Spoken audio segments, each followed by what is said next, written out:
a way to cure diseases like cancer, sickle cell anemia, and muscular dystrophy, all with one tool.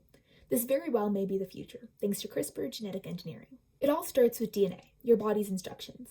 DNA is made of 4 chemically unique molecules: adenine, thymine, guanine, and cytosine. Like letters that form words to make sentences, groups of 3 bases form amino acids that string together into proteins.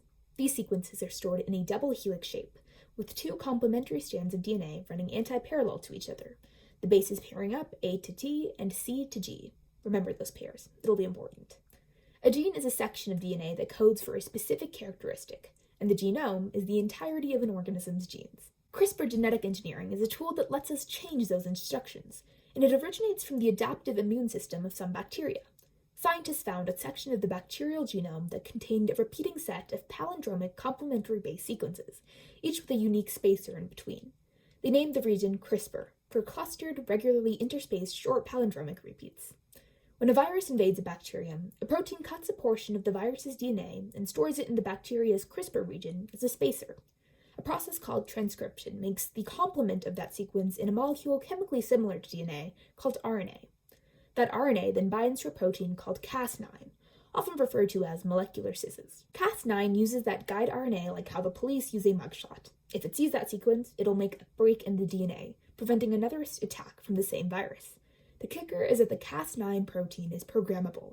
Any guide can be inserted into it, which means it can be used to knock out any DNA. In a medical context, Cas9 can receive a snippet of mutated genomic sequence, bind to the complementary strand, and make a break. Though the body may try and repair it, the process is faulty, usually resulting in the deactivation of the gene, and therefore, the faulty protein and characteristic. Additional modifications to the Cas9 protein have even allowed it to replace sections of DNA. The implications of this are huge. Diseases that are caused by mutations in the genetic code, like the ones mentioned earlier, may be cured using CRISPR technology. But while CRISPR might seem like some sort of miracle technology, we have to be cautious when we use it. This is especially true in the case of the germline, the DNA in your body that is passed on to offspring. Embryonic cells are germline cells, so this is the kind of editing that would be required to change something fundamental about you, like your eye color, rather than provide a cure. These are often called enhancements and are a cause of concern. CRISPR is not a perfect technology, and often, when changing one gene, unintended consequences pop up, called off-target impacts.